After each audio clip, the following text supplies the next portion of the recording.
You know that feeling when your bank account hits a number and suddenly nothing changes? You thought, okay, now I'll finally feel free, but it's just anxiety, bills, work stress, the same loop. Most people think financial freedom comes at $100,000, 500,000, or even $1 million. And I get it.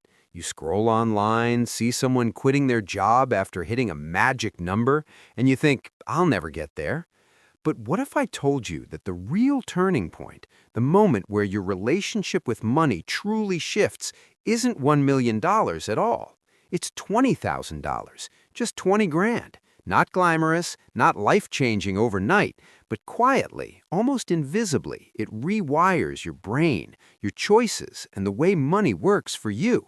And today, I want to break down exactly why. Here's the thing most people don't realize.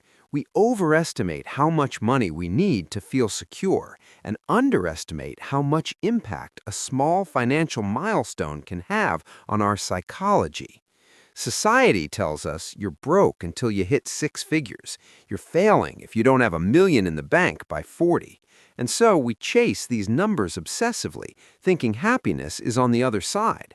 But that obsession keeps us trapped in survival mode, always stressed, always hustling, and never noticing the power in what we do have. I've seen it over and over. People ignore the first milestone because it feels small. $5,000? Meh. $10,000? Still not enough.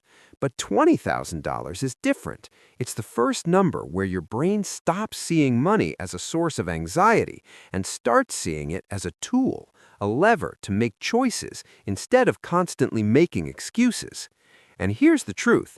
Struggling with money isn't your fault. It's a combination of how we're taught to think about money, how our environment pressures us, and our brain's wiring to focus on immediate survival. Most of us never realize that the moment we get past that stress threshold, our decisions start changing in ways that compound over years. Think about it like this.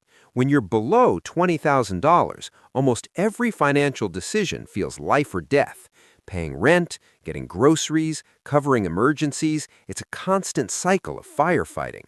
Your brain is wired for scarcity. You notice what you don't have. You worry about the next bill. And even when you get a raise or a bonus, it disappears fast. But hitting $20,000 is like stepping out of the water and finally taking a deep breath. It's enough to create a small buffer, enough to handle an unexpected car repair without panic, enough to start thinking about choices rather than survival. Your mind shifts from "I can't afford this" to "How can I make this work?" And that's where psychology meets finance in a profound way. Because here's the secret. Wealth isn't just numbers, it's behavioral. It's the ability to make decisions without panic, to invest, to plan, to say no to things that drain you, and yes to opportunities that compound over time. $20,000 isn't impressive in a headline, but it's the first number that gives your brain real breathing room. Let me break this down with some real-life examples. Imagine two people. Both make $50,000 a year. One has $5,000 saved. The other has $20,000. The one with $5,000 reacts to every financial hiccup with stress. Their emergency fund is barely enough to cover a month of rent. They postpone decisions, avoid risks, and constantly worry. Their $50,000 feels tight. Now, the one with $20,000, their emergency fund covers 4 months of expenses. A car breaks down, they can pay for it without selling investments or relying on credit cards.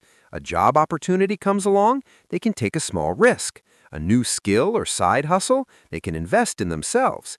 That $50,000 now feels different, not just a paycheck, but a springboard. And here's where it gets even more interesting. Once you have $20,000, you can finally leverage compound interest in a meaningful way.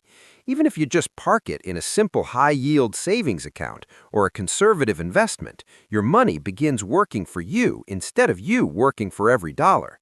The earlier you hit that first buffer, the more powerful those compounding effects become.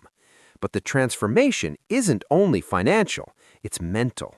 Your self-worth stops being tied to how little money you have. You start seeing money as a tool instead of a threat. Decisions become calmer, more strategic. You sleep better at night. You start thinking in months and years instead of days and bills. That's the real freedom moment, before you ever reach six figures. And let's be honest, $20,000 is attainable. It's not easy, but it's realistic. It's not about extreme sacrifices or hustling 80 hours a week. It's about consistent saving, smarter choices, and letting psychology work in your favor instead of against you. So here's the mindset shift that changes everything. Once you realize $20,000 is your first real milestone, everything else becomes a sequence, not a dream. You're no longer chasing an abstract number. You're building systems and behaviors that naturally scale. The difference is subtle but profound. You stop obsessing over big wins and start valuing small, consistent growth. You see that financial freedom isn't about the exact number. It's about the mental freedom that comes with knowing you're prepared, adaptable, and in control. And that changes your decisions. Instead of spending impulsively to feel rich, you invest in ways that compound. You take calculated risks that improve your career or income. You stop tolerating toxic financial habits or relationships. You start thinking about how money can serve you instead of you serving money. So how do you actually reach this milestone? Let's talk realistically. Start by building a buffer.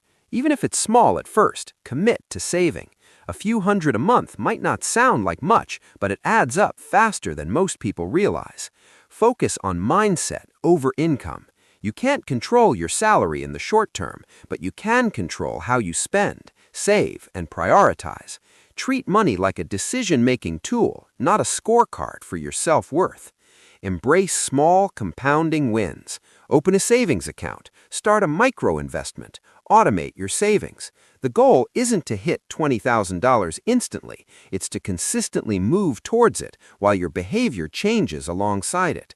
And notice how your choices shift once you have that buffer. A little breathing room creates clarity. You'll naturally start making better decisions, investing in skills, negotiating pay, or simply saying no to things that don't serve you. That's where the real leverage comes from. And finally, remember this: money is a tool, not a measure of morality or intelligence. $20,000 isn't a trophy, it's a doorway. Once you step through, everything else is a matter of applying the same principles over time. So if you're watching this and thinking, "I'll never have enough," pause for a second. Ask yourself, what would it feel like if you could handle the unexpected, if you could take a breath and make choices calmly? $20,000 might not buy a mansion or a luxury car, but it buys something more important: the mental space to think, plan, and act. Progress beats perfection. Small wins compound, both in money and in mindset. And once you realize that freedom is less about a headline number and more about your relationship with money, everything starts to feel different, easier, less urgent, more under your control. So today, don't chase the $1,000,000 fantasy. Build the $20,000 foundation. Protect it, let it grow, and watch as the rest of your financial life starts bending in your favor, not because of luck, not because of magic, but because you finally stepped out of survival mode and into possibility.